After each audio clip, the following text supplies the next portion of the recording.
Ewa nabani bashaka igice cya mbere bazajya bagikina Parc des Princes, hanyuma igice cya kabiri bagiye kugikina kuri Stade Jaboué. Equipe ya Paris FC izamutse mu cyiciro cya mbere nyuma y'imyaka 46 kukwekwa mu cyiciro cya mbere mwaka wa 1979. Yangana urunuka na Paris Saint-Germain. Derby izaka kuko amastade yabaregeranye atandukanyijwe na metro 44 zonyine. Yene equipe kuri ubu ngubu ifite agafaranga uko yafashwe n'abakire barimo na Red Bull isanzwe ifite amakipe atandukanye.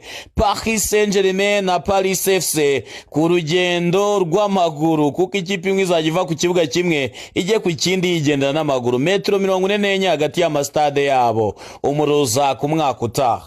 Hano umuntu witwa Frank Lampard akoze akazi katoroshye mu ikipe ya Coventry City. Tariki ya 28 z'ukwezi kwa 11 muri 2024 nibwo yahawe akazi ko gutoza ino ekipe. Yayisanze ku mwanya wa 17 muri shampiyona, atsinze imikino 16, imikino 31 ayitoje, ayijyana ku mwanya wa 5. Bisobanuye ko azakina playoff n'ikipe ya Sunderland bahatanira kugaruka mu cyiciro cya mbere. Frank Lampard akazi gakomeye cyane kabisa mu ikipe ya Coventry.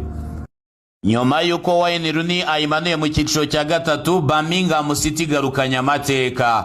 Birmingham City kuri ubu ngubu icihagarika ko kuba ikipe yonyine mu mupira w'amaguru mu mateka y'umupira w'amaguru w'isi igize amanota 111 muri shampiyona. Icihagarika kari gafitwe n'ikipe ya Crvena Zvezda yo muri Serbia yarabikoze muri 2020-2021 yagize amanota 108, na ekipe yitwa Tokyo Verdy mu mwaka wa 1994-95 mu Buyapani yagize amanota 108. Mu mateka ya shampiyona zo mu Bwongereza ekipe zagize amanota menshi ni Birmingham 2024-2025 111, hanyuma Reading 2025-2026 yagize amanota 106, Wolverhampton Wanderers 2014-2013 yagize amanota 103, Leicester City 2013-2014 yagize amanota 102, na Newcastle 2009-2010 yagize amanota 102.